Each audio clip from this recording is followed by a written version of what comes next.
नमस्ते दोस्तों, स्वागत है आपका उपागम एकेडमी पे। दोस्तों आज हम बात करने वाले हैं फिजिक्स के क्वेश्चन आंसर सीरीज के अगले पार्ट में। दोस्तों हमने उपकार पब्लिकेशंस का पैरामेडिकल का जो ये बुक है जो आपके सामने है, इसमें दोस्तों फिजिक्स के सारे पीडीएफ आपको प्रोवाइड किए जा रहे हैं और उस पीडीएफ का सॉल्यूशन दोस्तों हम आपको करवा रहे हैं। दोस्तों पार्ट 4 तक हम करवा चुके हैं। पार्ट 5 में हमें दिया हुआ है सर्कुलर मोशन। इसमें जो भी सवाल दोस्तों हमें दिख रहा है, इसमें बस 3-4 सवाल ही हैं जो कि एग्जाम के लायक हैं, जो एग्जाम में पूछे जाते हैं। हम इसके अलावा दोस्तों मेरे पास एक और बुक है अरिहंत का, हम उसमें इस चैप्टर को अच्छे से करवा देंगे। हम इस चैप्टर को इस किताब से स्किप करके हम बढ़ते हैं पार्ट 6 की ओर। और पार्ट 6 में दोस्तों हमें दिया हुआ है वर्क, पावर और एनर्जी। तो दोस्तों हम वर्क, पावर और एनर्जी के क्वेश्चंस को आज हम सॉल्व करते हैं, ठीक है। तो क्वेश्चन नंबर 1 कहता है 5 न्यूटन बल के प्रभाव में एक वस्तु सरल रेखा में 10 मीटर दूरी तय करती है। तो किया गया कार्य अगर 25 जूल है तो बल द्वारा वस्तु की दिशा में बनाया गया कोण क्या होगा। तो बहुत आसान है क्वेश्चंस हम एक बार फिर से रीड कर देते हैं। बोलता है कि in a linear motion a object covers the distance of 10 metre in a linear line। सरल रेखा में, लीनियर लाइन में एक ऑब्जेक्ट कितना डिस्टेंस दूरी तय करता है? 10 मीटर। कितना फोर्स अप्लाइड है? तो इस पर अप्लाइड फोर्स कितना है सर? 5 न्यूटन। और किया गया कार्य कितना है? 25 जूल, जो होता है एफ एस कॉस थीटा के बराबर। ये 25 जूल दिया हुआ है, ये 5 दिया है, ये 10 दिया है, आपको ये पता नहीं है। ये काटा 2 मर्क में 1/2 इक्वल टू कॉस थीटा। हमसे पूछ रहा है कि किया गया कार्य जो है वो किस एंगल, किस दिशा या किस एंगल पे किया गया है। तो आपको कॉस 1/2 का मान क्या होता है? थीटा हो जाएगा। 60 डिग्री के लिए 1/2 होता है। मतलब जो वस्तु कवर की है 10 मीटर की दूरी, वो 60 डिग्री के इंक्लाइन पे इस पे 5 न्यूटन का फोर्स लगाया है और ये 10 मीटर की दूरी तय की गई है। ये आपका ग्राफिकल रिप्रेजेंटेशन है। इंग्लिश वालों के लिए हम रीड कर देते हैं। पूछता है क्या कि अगर कोई ऑब्जेक्ट है sir, if a object covers 10 metre distance in a linear line when 5 newtons force applied to this object and the work done by this object is 25 joule, then what is the angle formed to cover this distance and to taken the work done। then इसका answer आपसे हो जाएगा 60। चलिए question number 2 की तरफ बढ़ते हैं। Question number 2 में क्या कह रहा है? 10 kg द्रव्यमान का एक पिंड पृथ्वी की सतह से 10 मीटर की ऊंचाई पर छोड़ा जाता है, तो गुरुत्वीय बल द्वारा किया गया कार्य क्या होगा। तो F इंटू एस होता है W बराबर, ये तो हमें पता है। अभी हमें पूछ रहा है कि गुरुत्वीय बल द्वारा किया गया कार्य mgh होता है, ठीक है। बल हाइट यानी डिस्टेंस h है, लेकिन गुरुत्वीय बल द्वारा किया गया है, तो गुरुत्वीय के बल के द्वारा किया गया कार्य mgh होता है। तो आपको g का मान 9.8 पता है, ये पता है, ये पता है, ये पता है।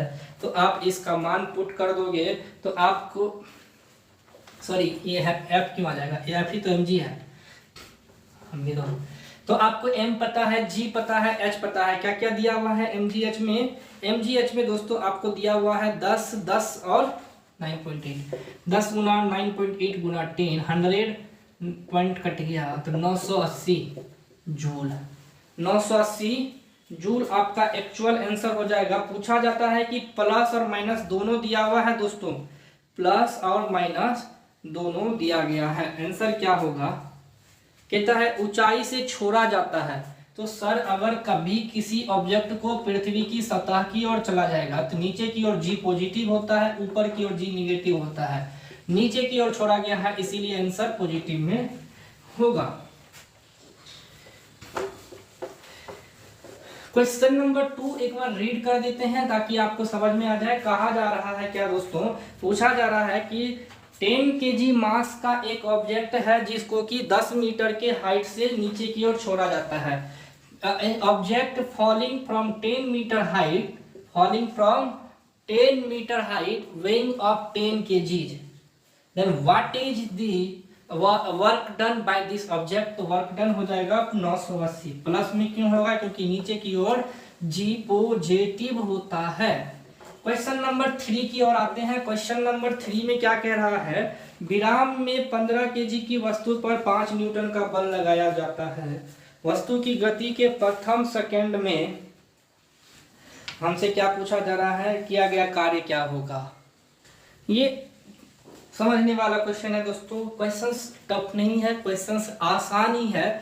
हमको पता है कि सर W बराबर होता है F इंटू एस, और S हमको पता है क्या कि सर S बराबर हम जानते हैं UT plus half AT square होता है। हमसे पूछा गया है कि सर इन अ रेस्ट, विराम की स्थिति में, इन अ रेस्ट सिचुएशन, तो U मेरा हो जाएगा 0, S बराबर हाफ AT स्क्वायर होता है। A बराबर हम जानते हैं कि सर F बराबर MA, तो A बराबर F बाई एम, तो S बराबर क्या हो जाएगा दोस्तों, S बराबर 1/2 F by M into T square. यहाँ पर आप रख दो F गुना 1/2 F by M T square. क्या क्या दिया हुआ है दोस्तों, दिया हुआ है कि 15 केजी का एक ऑब्जेक्ट है, 5 न्यूटन का बल लगाया जाता है। 15 केजी का एक बल है, 5 न्यूटन का इसमें फोर्स लगाया जाता है 1 सेकेंड के लिए। तो आप इसको लिख देंगे 5 न्यूटन 1/2 गुना 5/15 गुना 1 का स्क्वायर, ये कट गया 3 मर्त में, तो हो जाएगा 5/6। आंसर क्या दिया है इसका, 5/6 जूल। आंसर आपका हो जाएगा सी नंबर। पॉजिटिव नेगेटिव नहीं ना इसमें, नहीं। ठीक है दोस्तों, कह रहा है क्या, ऑब्जेक्ट कर रहा है कि रेस्ट से किसी 15 केजी के ऑब्जेक्ट पे 5 न्यूटन का बल लगाया गया। मान लेते हैं कि दोस्तों एक ऑब्जेक्ट यहाँ पर रखा हुआ है इन रेस्ट। रेस्ट में U क्या होता है 0, आप इस पे 5 न्यूटन का बल लगा दिए। कितने सेकंड के लिए, 1 सेकंड के लिए। तो सर ये कुछ ना कुछ तो दूरी तय करेगा S, जहां पर हम इस फॉर्मूले से अब वो दूरी निकाल लेंगे। सर इस किताब पे मैंने अब फोर्स लगाया, ये हाथ यहाँ तक गया, कुछ ना कुछ तो दूरी तय किया होगा फोर्स लगाने के बाद। तो वही हमसे पूछ रहा है क्या कि सर वर्क डन क्या होगा। तो हमें फोर्स पता है, दूरी पता है, तो दूरी गुना बल हमको त्वरण, ये त्वरण कहते हैं, ऊर्जा देता है, हमें वर्क डन देता है, किया गया कार्य देता है। नंबर 4 में कहता है F बराबर के एक्स से व्यक्त बल के प्रभाव में एक कण गतिमान है, जहां x के स्थिरांक है, कांस्टेंट है, दूरी x है, 0 है, 3 है, तो ऊर्जा क्या होगी। ठीक है, चलिए बहुत आसान है। इसका क्या कह रहा है क्वेश्चन समझिएगा। क्वेश्चन कह रहा है कि F बराबर के एक्स, सुनिएगा सर, F बराबर हमें होता है MA, लेकिन यहाँ दिया है F बराबर के इंटू एक्स। कोई दिक्कत, ये दिया हुआ है सर, दिया हुआ है कि K कांस्टेंट है। कांस्टेंट यहाँ मास भी होता है दोस्तों, ये याद रखिएगा, क्योंकि मास का भी मान फिक्स होता है और कांस्टेंट का मान वैसा क्वांटिटीज, वैसा जिसका मैग्नीट्यूड फिक्स हो, कांस्टेंट टर्म कहलाता है। अब कहता है जहां तय दूरी x है, दूरी तय की गई है x, x क्या है, कवर डिस्टेंस। ठीक है, x क्या है, कवर डिस्टेंस है। तो अब हमसे यहाँ पे क्या मांगा जा रहा है दोस्तों, हमसे मांगा जा रहा है कि x बराबर 0 से x बराबर 3 तक गति करने में प्राप्त जो ऊर्जा क्या होगी। यानी हमें कह रहा है कि x जो है 0 से 3 तक गए, इसका मैग्नीट्यूड का वैल्यू पता नहीं है, x का क्या होगा। हमें पता है कि 0 से 3 गए हैं। सर आपको एक टर्म पता होगा कि F बराबर MA होता है, A तय की गई दूरी है, तो dV/dt क्या होता है दोस्तों, ये होता है आपको dx/dt, और a बराबर v बराबर ये होता है, सॉरी, और a बराबर क्या होता है dV/dt। तो दिक्कत आपको ये नहीं होना चाहिए। यहाँ तक हम दोस्तों आपको बता चुके हैं। हमें f बराबर ये दिया हुआ है इस टर्म में, और x एक दूरी के टर्म में दिया गया है। जब भी इस टर्म में दिया जाता है दोस्तों, तो आपको एक चीज पता होनी चाहिए, और वह चीज है क्या, 0 से 3। आप इसका इंटीग्रेट कीजिएगा x का 2 बार, तो x का इंटीग्रेशन कीजिएगा तो 1/2 x स्क्वायर 0 से 3 के टर्म में। ठीक है, 0 से 3 के टर्म में 1/2 इंटीग्रेशन करना है। ऐसा क्यों, क्योंकि अगर डेरिवेटिव उसका एक्सेलरेशन देता है तो एक्सेलरेशन से दूरी आने के लिए क्या करेंगे सर? हमने बोला कि दूरी से एक्सेलरेशन यानी त्वरण जाने के लिए हम क्या करते हैं? डिफरेंशिएशन। तो त्वरण से दूरी आने के लिए क्या करेंगे? इंटीग्रेशन। ये क्वेश्चंस का आपको एक नॉर्मल सा ये जो है ना बार बार इंटीग्रेशन डिफरेंशिएशन का प्रयोग है। आप इंटीग्रेशन करिएगा x को dx के टर्म में तो ये आपको एक्चुअल में एक्सेलरेशन के टर्म में पहुंचा देगा। तो अब आपका आंसर क्या हो जाएगा? f बराबर k इंटू 1/2 और 1/2 x का मान आपको 0 से 3 रखना है। x का मान क्या रखना है? 0 से 3 रखना है। तो एक बार 3 का स्क्वायर, एक बार 0 का स्क्वायर, तो 3 का स्क्वायर माइनस 0 का स्क्वायर तो हो जाएगा k/2 9। k9/2 आंसर क्या दिया है? आंसर क्या दिया है? k9/2 सही है। 4.5 दिया हुआ, एक ही बात है। C number. अब दोस्तों यहाँ पे ये सवाल आपको आसान है, लेकिन चूंकि हमें ये चीजें पता है, एग्जामिनर आपसे आपके आईक्यू का टेस्ट नहीं लेता है कि आपको इंटीग्रेशन आता है कि नहीं, डिफरेंशिएशन आता है कि नहीं। इस टाइप के सवाल को आप स्किप कीजिएगा। एग्जाम में आपका टाइम खराब करने के लिए ये सभी सवाल दिया जा सकता है, लेकिन दिया नहीं जाएगा। मेरा कहना है इस टाइप के सवाल जिसमें इंटीग्रेशन का प्रयोग होता हो, आप वो सभी सवाल को स्किप करेंगे। बार बार बोल रहे हैं क्यों? क्योंकि एग्जाम पास करना आपका मकसद है, एग्जाम में क्वेश्चन सीखना नहीं। मेरा मकसद सिखाना अभी है ही नहीं, क्योंकि हम 10th 12th को पढ़ा ही नहीं रहे हैं। 10th 12th का क्लास नहीं ले रहे हैं हम, पैरामेडिकल पॉलिटेक्निक के कंपटीशन का क्लास ले रहे हैं, जहां एग्जाम में जिस टाइप के क्वेश्चंस आएंगे हम उसी को सॉल्व करेंगे। चलिए 4 हो गया है, 5वां नंबर क्वेश्चन करते हैं। ए निश्चित बल दिया हुआ है, मास दिया हुआ है, हमें यहां से वहां तक जाना है। फिर वही चीजें की गई है दोस्तों। फिर दिया हुआ है, देखो x दिया हुआ है दूरी के टर्म में 5 मीटर दिया हुआ है, x बराबर 0 और x बराबर 5, ये मीटर दिया है, इसका मतलब दूरी की टर्म में दिया है। तो सर आप अगर इसको इंटीग्रेशन करेंगे कहां से कहां तक? 0 से 5 तक, फिर से 4 और 5 में कोई अंतर नहीं है, तो आपको यहाँ पर f का करना है ना। तो f बराबर क्या दिया हुआ है इंटीग्रेशन में? 7 - 2x - 3x स्क्वायर। सेम यही चीज है। फिर इसको भी स्किप कीजिए दोस्तों, आप इंटीग्रेशन करना होगा, क्योंकि अभी हमने बोले हैं क्या सर कि अगर v निकालना होता है तो dx/dt होता है, x निकालना होता है तो इंटीग्रेशन dv/ होता है 0 से v तक। ठीक है। इसी तरह a बराबर होता है dv/dt। इसी तरह अगर हमको v निकालना होता है तो इंटीग्रेट करते हैं a dA, कोई दिक्कत नहीं। तो इंटीग्रेशन अपोजिट टर्म को निकालने के लिए किया जाता है। चूंकि f बराबर होता है ma, हमें यहाँ दूरी दिया है, लाना क्या है? एक्सेलरेशन। तो एक्सेलरेशन लाने के लिए इंटीग्रेशन करते हैं, और इंटीग्रेशन अगर हमें यहाँ पे एक्सेलरेशन दिया रहता तो दूरी लाना रहता, तब हम क्या करते? डिफरेंशिएशन। लेकिन हमें तो लाना क्या है? एक्सेलरेशन। तो ठीक है, आप इंटीग्रेशन कीजिए, 0 से 5 तक का वैल्यू पुट कीजिए, आपको आंसर आ जाएगा। हम इस सवाल को यहीं पे स्किप करते हैं दोस्तों, क्योंकि ये आपको इसी को आप आंसर वैसे लिख सकते। देखो 7x - 2x square upon 2 + 3x cube upon 3, और ये हो जाएगा 0 से 5। क्यों हुआ? एक एक पावर बढ़ते जाएगा और नीचे में उसका पावर ऐड होते जाएगा। तो ये 3 से 3 गया, 2 से 2 गया, तो 7 गुना 0 तो नहीं होगा 5 - 2x स्क्वायर यानी 5 का स्क्वायर प्लस x क्यूब यानी 5 का होल क्यूब। 125 और 25, 150 में से 35 है ना, 160 में से 25 गया तो 135 आंसर हो जाएगा आपका जूल। फिर भी बोलेंगे दोस्तों ये क्वेश्चंस को आप स्किप कीजिएगा। क्वेश्चन नंबर आते हैं 6 नंबर पे। क्वेश्चन नंबर 6 पे कहता क्या है? एक 0.1 kg द्रव्यमान की एक वस्तु 10 मीटर पर सेकंड से इतने न्यूटन से रहा है, तो स्प्रिंग का संपीड़न क्या होगा? हाफ के स्क्वायर होता है स्प्रिंग का संपीड़न। स्प्रिंग का संपीड़न दोस्तों हाफ के स्क्वायर होता है, ये याद रखिएगा। क्वेश्चन नंबर 6 में पूछता है स्प्रिंग का संपीड़न। संपीड़न को क्या बोलते हैं इंग्लिश में? कंप्रेस। कंप्रेस ऑफ स्प्रिंग ये होता है दोस्तों हाफ के स्क्वायर, हाफ के स्क्वायर। ठीक है दोस्तों, हमें क्या क्या दिया हुआ है?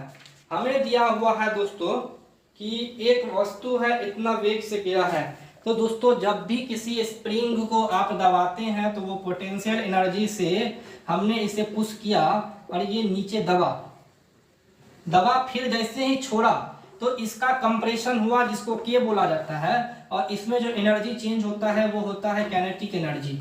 हमसे पूछा जाता है एनर्जी, तो कंप्रेशन जो होता है ना वो काइनेटिक एनर्जी के इक्वल होता है। तो हाफ हाफ कट जाता है, x बराबर mv² बटा k अंडर रूट हो जाएगा। हमसे क्या मांगा जा रहा है? हमसे मांगा जा रहा है स्प्रिंग का संपीड़न मीटर यानी x मांगा जा रहा है। हमें क्या क्या दिया हुआ है? v दिया है 10, m दिया है मास 1.1 kg बट्टा 1000। तो ठीक है, x बराबर क्या हो जाएगा दोस्तों? x बराबर ये अंडर रूट v है तो v बाहर हो जाएगा, m बट्टा k यहीं पे लिख देते हैं, v बाहर m बाई k। तो आपको v का मान दिया है 10 गुना 0.1 गुना 1000, या तो नीचे 0, 10 गुना 1/100 बराबर 0.1। आंसर होना चाहिए आपका x बराबर 0.1 मीटर, बी नंबर। इस क्वेश्चंस को आप सॉल्व करोगे दोस्तों। होता क्या है, किसी भी स्प्रिंग में किसी भी स्प्रिंग में हमसे पूछा जा रहा है कि सर x यानी कंप्रेशन का मान क्या होगा। तो इस क्वेश्चंस में दोस्तों ध्यान देने वाला बात क्या है कि किसी भी स्प्रिंग को अगर हम प्रेस करते हैं तो कंप्रेशन होता है हाफ के एक्स स्क्वायर की। एक्स क्या होता है? ये स्प्रिंग के कंप्रेशन की हाइट होती है, या आपको उसको बोल सकते हैं कंप्रेशन की दूरी। तो दूरी x होता है, और ये इसमें अगर एनर्जी पूछा जाता है तो पोटेंशियल एनर्जी जब पुश करते हैं किसी चीज को जोर से तो स्प्रिंग ऊपर की ओर उछलता है, वो काइनेटिक एनर्जी में चेंज होता है। इसीलिए ये स्प्रिंग का जो कंप्रेशन है, compression of spring kinetic energy के इक्वल होता है। दोस्तों अब आते हैं क्वेश्चन नंबर 7 की ओर। क्वेश्चन नंबर 7 में हम रीड करते हैं क्या क्या दिया हुआ है। एक स्प्रिंग की प्राकृतिक लंबाई लेंथ दिया हुआ है। एक स्प्रिंग है जो नॉर्मल कंडीशन में इस कंडीशन में है, जिसका लेंथ हमको दिया हुआ है 6 सेंटीमीटर, और स्प्रिंग का नियतांक यानी स्प्रिंग के जो कांस्टेंट स्प्रिंग का नियतांक यानी के है उसका वैल्यू दिया है 4000 न्यूटन पर मीटर। ठीक है, 4000 न्यूटन पर मीटर। इससे 20 केजी का द्रव्यमान लटकाने पे उत्पन्न खिंचाव क्या होगा? खिंचाव यानी mg। तो mg इक्वल टू यानी खिंचाव होता है k इंटू एक्स के बराबर। कंप्रेशन के एक्स स्क्वायर के बराबर होता है। और जब किसी वस्तु को लटका के हमसे पूछा जा रहा है कि 20 केजी मास की ऑब्जेक्ट को हैंग किया गया है with this spring, with the help of this spring, a 20 kg weighing mass, a 20 kg object weighing 20 kg mass is hanging with this spring. ठीक है, then what is the tension? तो tension होता है mg, t बराबर kx बोल सकते हैं। mg दिया हुआ है 20 गुना 9.8 बराबर k का मान है 4000 गुना x का मान हमको पता ही नहीं है, हमसे तो यही पूछ रहा है। आप भागा दे दो, आंसर आ जाएगा 4.9 cm आता है, 4.9 cm आता है, 4.9 cm आता है। आप समझ रहे हैं दोस्तों, जब भी स्प्रिंग की बात आती है तो हमसे कंप्रेशन पूछेगा तो हाफ के एक्स स्क्वायर होता है, जब भी टेंशन पूछेगा तो के एक्स होता है। खिंचाव हिंदी में बोलते हैं। ठीक है, संपीड़न को बोलते हैं कंप्रेशन और खिंचाव को बोलते हैं हम लोग टेंशन। वीडियो लंबा हो रहा है, फिर से हम इसको 10 नंबर तक ही बना के आज वीडियो खत्म करेंगे। फिर हम अगले वीडियो में दोस्तों आपको 10 से आगे की क्वेश्चंस को सॉल्व करेंगे। क्वेश्चन है 8 नंबर में, कौन सा संरक्षी बल नहीं है? तो फ्रिक्शन। ऑलवेज कंजर्व नहीं होने वाला बल वो फ्रिक्शन होता है। ग्रेविटी कंजर्व होता है, चुंबकीय बल मैग्नेटिक फोर्स कंजर्व होता है, इलेक्ट्रिक फोर्स कंजर्व होता है, हर चीजें कंजर्वेशन, मोमेंटम कंजर्व होता है, लेकिन फ्रिक्शन कंजर्व नहीं होता है, फ्रिक्शन फोर्स कंजर्व नहीं होता है। ये क्वेश्चंस का ही नंबर आंसर होगा, आप याद रखिएगा। 9 नंबर में क्वेश्चन है 1 ग्राम तथा 4 ग्राम के दो पिंड के गतिज ऊर्जा से कार्य कर रही हैं। हमसे पूछा जा रहा है कि क्या होगा। 9 नंबर में दोस्तों बोला जा रहा है कि 1 ग्राम और 4 ग्राम के दो पिंड हैं, इसके संवेग का अनुपात क्या होगा। तो इसके संवेग का अनुपात होता है m1/m2 अंडर रूट, यानी 1/4 का अंडर रूट, आंसर हो जाएगा 1/2। सर कहाँ से आया, आप संवेग का अनुपात आप ऐसे याद करके रखोगे, हम प्रूफ कर देते हैं। ये 9 नंबर का क्वेश्चन है, हम इसको प्रूफ कर देते हैं कि कहाँ से आया, लेकिन आप ये फॉर्मूला याद रखोगे क्योंकि एग्जाम आपको उतना टाइम नहीं देगा कि आप प्रूफ करोगे बनाओगे। डायरेक्ट अगर किसी दो वस्तु का मास दिया है तो संवेग उसके अंडर रूट होता है, अगर किसी का संवेग दिया है तो मास का रेशियो उसका संवेग के स्क्वायर का इक्वल होता है। कैसे, चलिए देखते हैं। सर हमसे बोला गया कि काइनेटिक एनर्जी बराबर होता है हाफ mv², कोई दिक्कत, half mv into v, half p into v, कोई दिक्कत है तो बोलिएगा दोस्तों। ये काइनेटिक एनर्जी 1 की बात करें तो m1v1 m1v1 p1v1 हो जाएगा, कोई दिक्कत होना चाहिए तो बोलिएगा। फिर काइनेटिक एनर्जी अगर हम बात करें,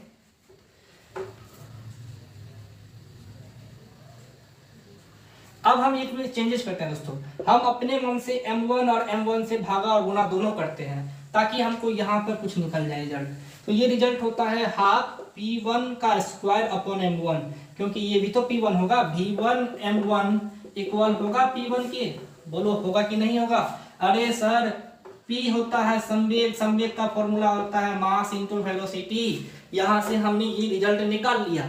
तो सेम काइनेटिक एनर्जी 2 का रेशियो क्या होगा, होता है सर हाफ p2 स्क्वायर बट्टा m2, होगा कि नहीं होगा। ke1 बट्टा ke2 का रेशियो पूछा जा रहा है, तो हाफ p1 m1 का square half p2 by m2 का स्क्वायर, हाफ हाफ कट गया, p1 बाई p2।